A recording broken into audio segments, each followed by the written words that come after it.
اللہ تعالیٰ نے عیسیٰ ابن مریم علیہ السلام کو عظیم معجزات عطا فرمائے۔ پیدائشی اندھا بینا ہو جاتا، کوڑھی کا کوڑھ دور ہو جاتا، برس والے کے جسم پر ہاتھ پھیر دیتے تو اس کا برس ختم ہو جاتا، مٹی کے پرندے بنا کر پھونک مارتے تو وہ اڑنے لگتے۔ لیکن سب سے بڑا معجزہ اللہ تعالیٰ نے آپ کو یہ عطا فرمایا کہ آپ نے اللہ کے حکم سے مردوں کو زندہ کیا۔ سورہ آل عمران آیت 50 اور 51 میں ہے۔ اور میں تورات کی تصدیق کرنے والا ہوں جو مجھ سے پہلے ہے، اور میں اس لیے آیا ہوں کہ تم پر بعض وہ چیزیں حلال کر دوں جو تم پر حرام کر دی گئی ہیں، اور میں تمہارے پاس تمہارے رب کی نشانیاں لایا ہوں، اس لیے تم اللہ سے ڈرو اور میری فرمانبرداری کرو۔ یقین مانو کہ میرا اور تمہارا رب اللہ ہی ہے، تم سب اسی کی عبادت کرو، یہی سیدھی راہ ہے۔ لوگوں نے تمام نشانیاں دیکھی لیکن پھر بھی کفر پر ڈٹے رہے، عیسیٰ علیہ السلام کی تکذیب کرتے رہے۔ اللہ تعالیٰ سورہ آل عمران آیت 52 میں فرماتے ہیں، مگر جب عیسیٰ نے ان کا کفر محسوس کر لیا تو کہنے لگے، اللہ کی راہ میں میری مدد کرنے والا کون ہے؟ حواریوں نے جواب دیا کہ ہم اللہ کی راہ کے مددگار ہیں، ہم اللہ پر ایمان لائے اور آپ گواہ رہیے کہ ہم تابعدار ہیں۔ سورۃ الصف میں اللہ تعالیٰ عیسیٰ علیہ السلام کی زبانی فرماتے ہیں کہ انہوں نے ایمانداروں کو مخاطب کر کے کہا، اے ایمان والو، تم اللہ کے مددگار بن جاؤ، جس طرح مریم کے بیٹے عیسیٰ نے حواریوں سے فرمایا کہ کون ہے جو اللہ کی راہ میں میرا مددگار بنے؟ حواریوں نے کہا، ہم اللہ کی راہ میں مددگار ہیں۔ پس بنی اسرائیل میں سے ایک جماعت تو ایمان لے آئی اور ایک جماعت نے کفر کیا، تو ہم نے مومنوں کی ان کے دشمنوں کے مقابلے میں مدد فرمائی، پس وہ غالب آ گئے۔ اس کے بعد اللہ تعالیٰ نے دین عیسوی کو یہودیوں کے مذہب پر غالب کر دیا۔ جب لوگوں نے کفر کیا اس وقت صرف حواری آپ پر ایمان لائے تھے، ان کی تعداد صرف 12 تھی۔ بعد میں دین عیسوی کو اللہ تعالیٰ نے مکمل طور پر غلبہ عطا فرمایا۔ حواری ایمان ضرور لائے تھے لیکن ان میں کسی قدر تردد تھا۔ اللہ تعالیٰ سورۃ المائدہ آیت 111 تا 115 میں فرماتے ہیں، اور جب میں نے حواریوں کو حکم دیا کہ تم مجھ پر اور میرے رسول پر ایمان لاؤ، انہوں نے کہا، ہم ایمان لائے اور آپ گواہ رہیے کہ ہم پورے فرمانبردار ہیں۔ وہ وقت یاد کے قابل ہے جبکہ حواریوں نے عرض کیا، اے عیسیٰ ابن مریم، کیا آپ کا رب ایسا کر سکتا ہے کہ ہم پر آسمان سے ایک خوان نازل فرما دے؟ آپ نے فرمایا کہ اللہ سے ڈرو اگر تم ایماندار ہو۔ وہ بولے کہ ہم یہ چاہتے ہیں کہ اس میں سے کھائیں اور ہمارے دلوں کو پورا اطمینان ہو جائے اور ہمارا یہ یقین اور بڑھ جائے کہ آپ نے ہم سے سچ بولا ہے اور ہم گواہی دینے والوں میں سے ہو جائیں۔ عیسیٰ ابن مریم نے دعا کی کہ اے اللہ، اے ہمارے پروردگار، ہم پر آسمان سے کھانا نازل فرما کہ وہ ہمارے لیے، یعنی ہم میں جو اول ہیں اور جو بعد ہیں، سب کے لیے ایک خوشی کی بات ہو جائے اور تیری طرف سے ایک نشان ہو جائے، اور تو ہم کو رزق عطا فرما دے، اور تو سب عطا کرنے والوں سے اچھا ہے۔ حق تعالی نے ارشاد فرمایا کہ میں وہ کھانا تم لوگوں پر نازل کرنے والا ہوں، پھر جو شخص تم میں سے اس کے بعد کفر کرے گا تو میں اس کو ایسی سزا دوں گا کہ وہ سزا دنیا جہان والوں میں سے کسی کو نہ دوں گا۔ اور یہ اللہ تعالیٰ کی سنت ہے کہ جب منہ مانگا معجزہ آ جائے اور اس کے بعد بھی لوگ کفر کریں تو وہ تمام لوگ ہلاک کر دیے جاتے ہیں۔ آخر کار وہ کھانا اترنے لگا، انہوں نے اس کھانے کو کھایا اور ایمان پر قائم رہے، البتہ ان میں سے ایک نے خیانت کی، اس کا ذکر آگے آئے گا۔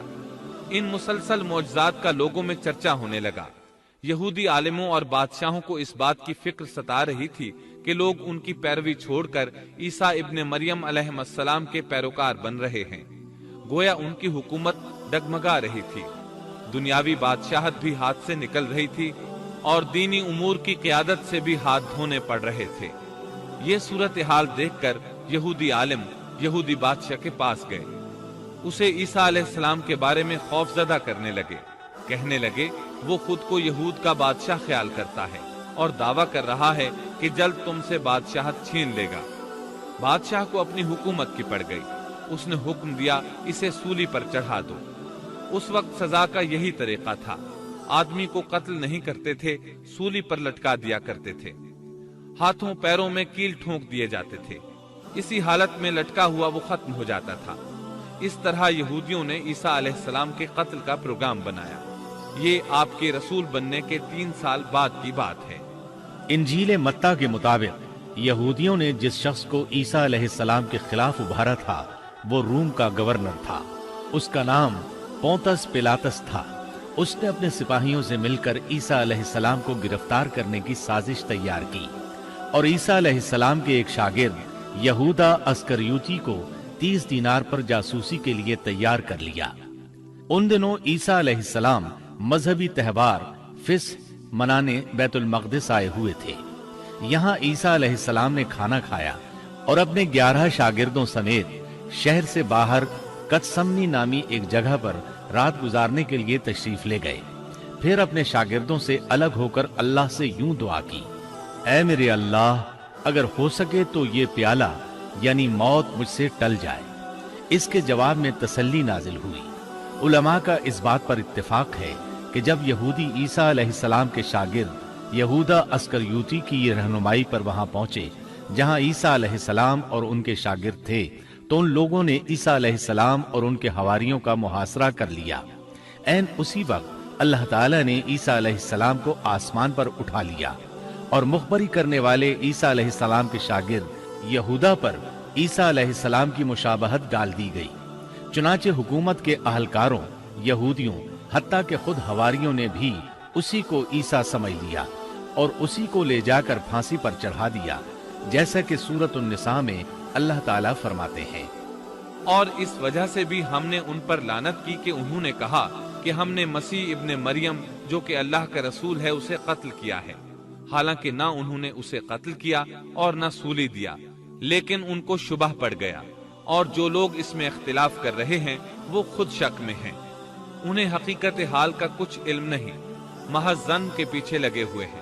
اور یہ یقینی بات ہے کہ انہوں نے عیسیٰ ابن مریم کو قتل نہیں کیا تھا، بلکہ اللہ نے اسے اپنی طرف اٹھا لیا تھا، اور اللہ بہت زور آور اور حکمت والا ہے۔ عیسائی اور یہودی اس بات پر متفق تھے کہ عیسیٰ علیہ السلام کو سولی چڑھا دیا گیا ہے، لیکن ان میں تھوڑا سا اختلاف تھا۔ یہودی کہتے تھے کہ وہ قتل ہو گئے ہیں، جبکہ عیسائی کہتے تھے کہ وہ 3 دن تک مردہ رہنے کے بعد زندہ ہوئے اور آسمان پر چلے گئے۔ اللہ تعالیٰ نے ان دونوں گروہوں کی تردید کرتے ہوئے فرمایا کہ یہ شک میں مبتلا ہیں۔ در حقیقت یہ لوگ عیسیٰ علیہ السلام کو گرفتار نہ کر سکے تھے۔ بہرحال عیسیٰ علیہ السلام کے آسمان پر اٹھائے جانے کے بعد یہود غالب آ گئے اور دین عیسوی کی اشاعت پر پابندی لگا دی۔ البتہ خفیہ طور پر لوگ اس دین سے آگاہی حاصل کرتے رہے اور یہ سلسلہ 240 سال تک یوں ہی چلتا رہا، یہاں تک کہ ایک بادشاہ نے عیسائی مذہب قبول کر لیا۔ وہ ملک روم کا بڑا بادشاہ تھا۔ اس وقت دین عیسوی خوب پھیلا، لیکن اس بادشاہ نے دین میں شرک والے کچھ طریقے شامل کر دیے۔ ایک روایت کے مطابق وہ 240 سال تک توحید پر قائم رہے۔ یہ بادشاہ قسطنطنیہ پہنچا، وہاں عیسوی مذہب کو اپنے اقوال کے ساتھ زندہ کرنا چاہا۔ اس بادشاہ نے علماء، درویشوں اور پادریوں کو منتخب کیا۔ اس وقت ظاہری اور واضح کفر کے دروازے کھل گئے۔ پھر عیسائیوں کے 3 فرقے بن گئے۔ ایک کہنے لگا ہمارے درمیان اللہ نے اپنی مرضی کے مطابق کچھ عرصہ قیام کیا، پھر آسمان پر چلا گیا، ان لوگوں کو یعقوبیہ کہتے ہیں۔ دوسرے گروہ نے کہا ہمارے درمیان اللہ کے بیٹے نے جب تک چاہا قیام کیا اور پھر اللہ نے اسے اپنی طرف اٹھا لیا، انہیں نستوریہ کہتے ہیں، اور ان کی کثرت ہوئی۔ اکثر نصارہ کا یہی عقیدہ تھا۔ اور تیسرا فرقہ کہنے لگا ہمارے درمیان اللہ کی منشا کے مطابق کچھ عرصے تک اللہ کا بندہ اور اس کا رسول رہا، پھر اسے اللہ نے اپنی طرف اٹھا لیا، اور یہی لوگ در حقیقت مسلمان تھے، انہیں موحدہ کہتے ہیں۔ ان کی انجیل میں شرک اب تک نہیں پایا جاتا۔ ان کی انجیل کا نام انجیل برناباس ہے۔ نصارہ کا یہ فرقہ سب سے قلیل تعداد میں ہے۔ ابن عباس رضی اللہ عنہما کہتے ہیں ان دونوں فرقوں نے تیسرے فرقے پر دھاوا بول کر ان میں اکثر کو قتل کر دیا۔ پھر اسلام اسی طرح تنہا، غریب اور کمزور رہا، یہاں تک کہ رسول اللہ صلی اللہ علیہ وسلم کی بعثت ہوئی۔ اللہ تعالیٰ سورۃ الصف آیت 14 میں فرماتے ہیں، تو ہم نے مومنوں کی ان کے دشمنوں کے مقابلے پر مدد کی، پس وہ غالب آ گئے۔